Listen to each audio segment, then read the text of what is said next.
thrilling cry, another celebrated case for the French secret police is opened. The gendarme who comes running up to the house finds a young woman lying dead on her face in a flat on the second floor. Kneeling beside her is a young man staring dazedly at a blood-stained stiletto he is holding in his hand. To the questioning of the gendarme, the young man denies having stabbed his sweetheart and declares she must have killed herself. But the wound shows suicide to be impossible. So Jacques Tremaine is on trial for the murder of Nanette Lefebvre. But neither the prosecution nor the defense have been able to explain who cried just after the stroke of one that fatal morning.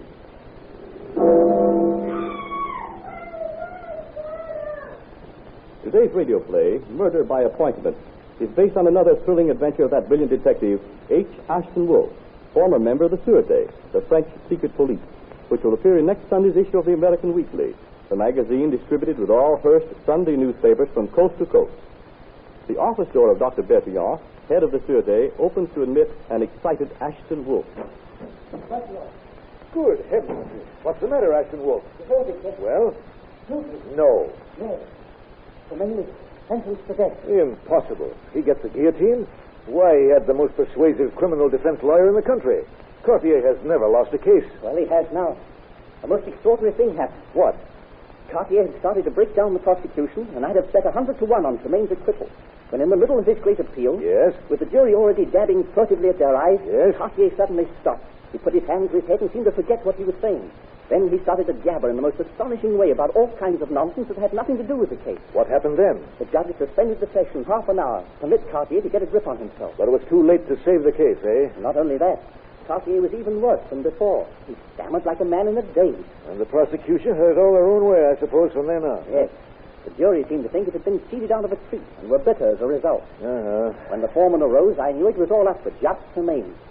The judge could do nothing but sentence him to death. That's awful.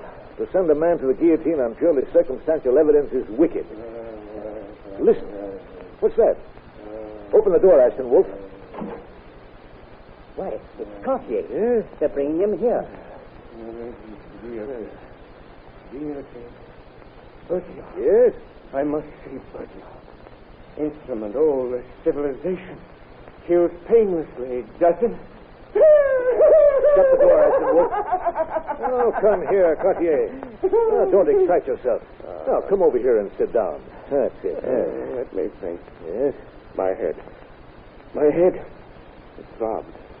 It pounded. Head. Tremaine's head. Guilty. Why should they cut off poor Jacques' head? He'll die anyway someday. Take it easy, Cartier. Bertillon. Yes? This is Bertillon. Did you want to see me? Yes. Well? Tremaine is going to die because I failed him. That's what I came to tell you. Listen. Yes? I failed him because... Well? Because... I failed him because... Oh, I can't think. My brain's on fire and frozen at the same time. Yes? Oh, there it goes again. Now, take it easy, Cartier. Wait. I failed him. Let me keep tight hold of that. Yes, Cartier? I failed him because I've been poisoned. Do you hear? Poisoned. Poisoned. What do you think, Bertillon? Is he raving or telling the truth? I'm not sure. The devils who murdered that poor girl poisoned me to make sure Jacques would go to the guillotine. By Jove. It sounds likely enough, Bertillon. Help me stretch him out on the couch. Now, you take his feet. There we are. You know, I remember there was a case of a defense lawyer being poisoned to death in the middle of a trial in Italy. Yes? The client was convicted. Now, maybe that's just what happened to Cartier, without the fatal result. You may be right, Ashton Wolf. After I've summoned Dr. Tillou to attend Cartier here, I'm going to start looking up all the women friends of Jacques Tremaine. It may be old, but it's always true. Cherchez la femme. Find the woman.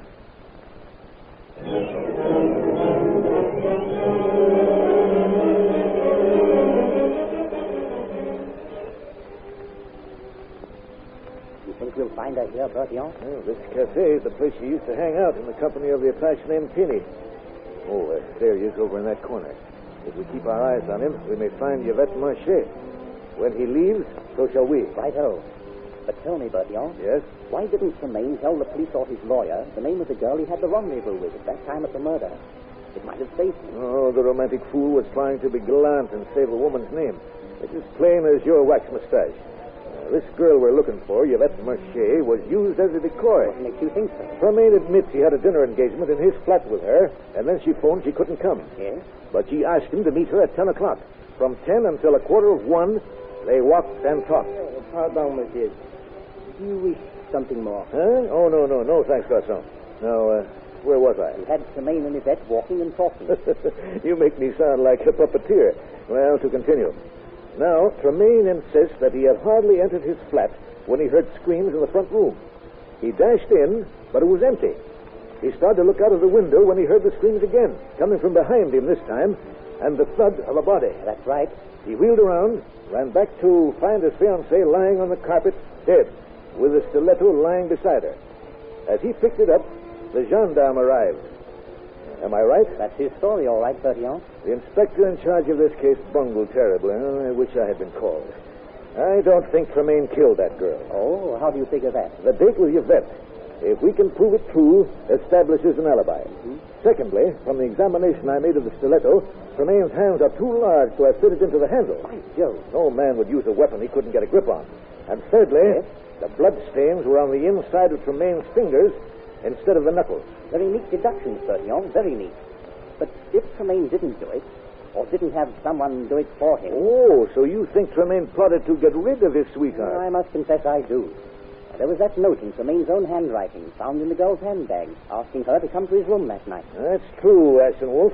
The note was in Tremaine's handwriting, but he didn't send it to her that day. How did you find that out? Our chemist reported to me that the date at the top of the note was written 6 months after the message itself was written. Oh. Besides, if Tremaine was having a tete-a-tete with another woman, he hardly would be foolish enough to ask his fiancée to visit him. Then who did kill Annette Lefebvre? That remains for Teeny to disclose to us. You see him at that table talking to that Spanish-looking woman? Yes. He's paying his bill. He must be leaving, Bertillon. And so are we. I'll leave our drink money on the table. We can't waste time looking for our garçon. Now, come on, Ashton Wolf. Where Teeny leads, we shall follow. Right.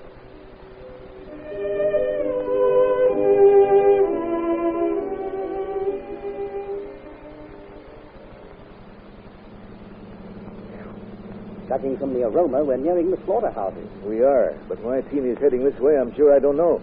I thought he was starting the rounds of the dens, as he usually does. Watch out, Bertillon. Huh? He's drawing over to the curb and stopping. And that's what we'd better do. We'll switch off the lights and sit tight until we see what he's up to. He's getting out, turning down that alley. That leads to the canal. Now what? Come on, Ashton Wolf. This ought to prove interesting. Now, don't make a sound. I know a shorter way. Turn him here. Now, at the canal, there are warehouses lighting both sides. Look, here comes Teeny. Jump on that barge. Come on, Bertillon. Wait. We want to see where he's going. Let's scare him off. He's taken to a rowboat. Get another one tied to the boat. You'll be left for him. Follow. Good. Get him.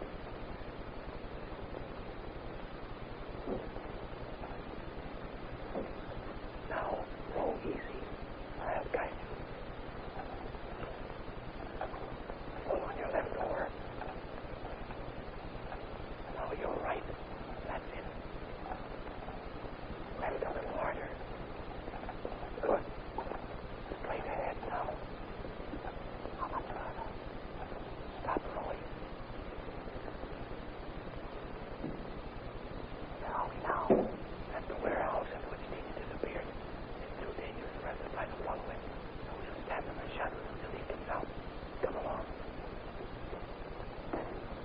Here he comes. I'll follow him. You go and see what he's been up to. Find out.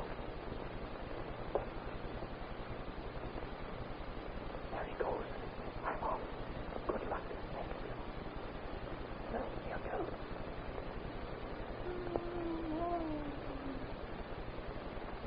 What?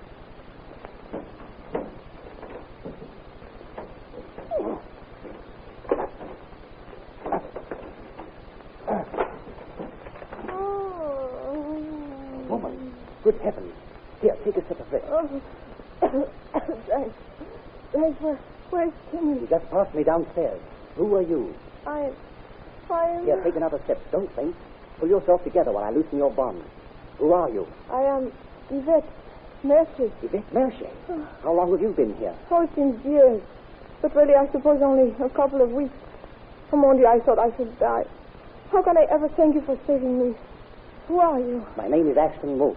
I'm from the Sûreté. We've been looking for you. Thank heaven.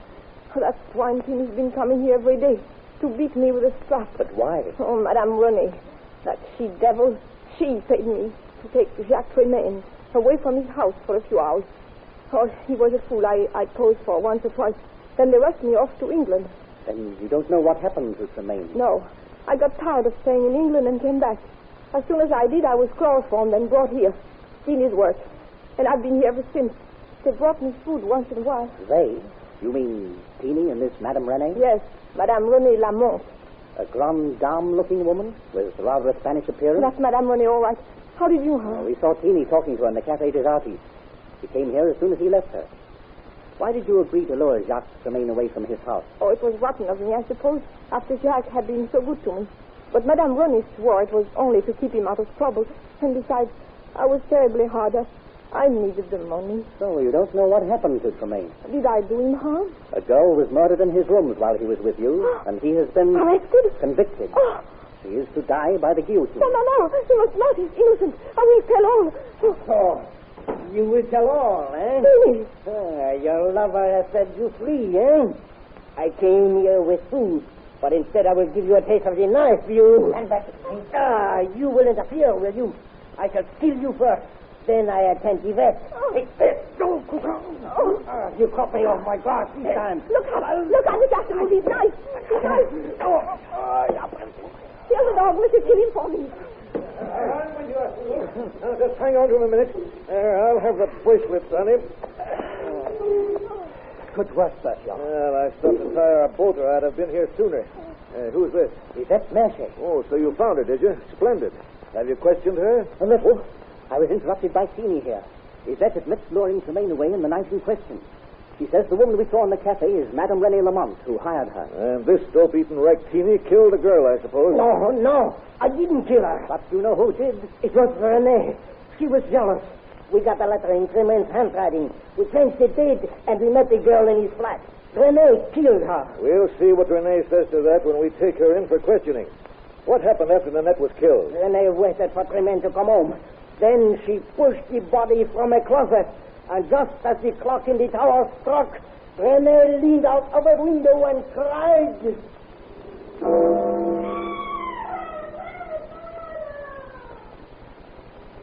Be sure to read the interesting details of this latest adventure of H. Ashton Wolf when it appears in next Sunday's issue of the American Weekly, the magazine distributed with all Hearst Sunday newspapers from coast to coast.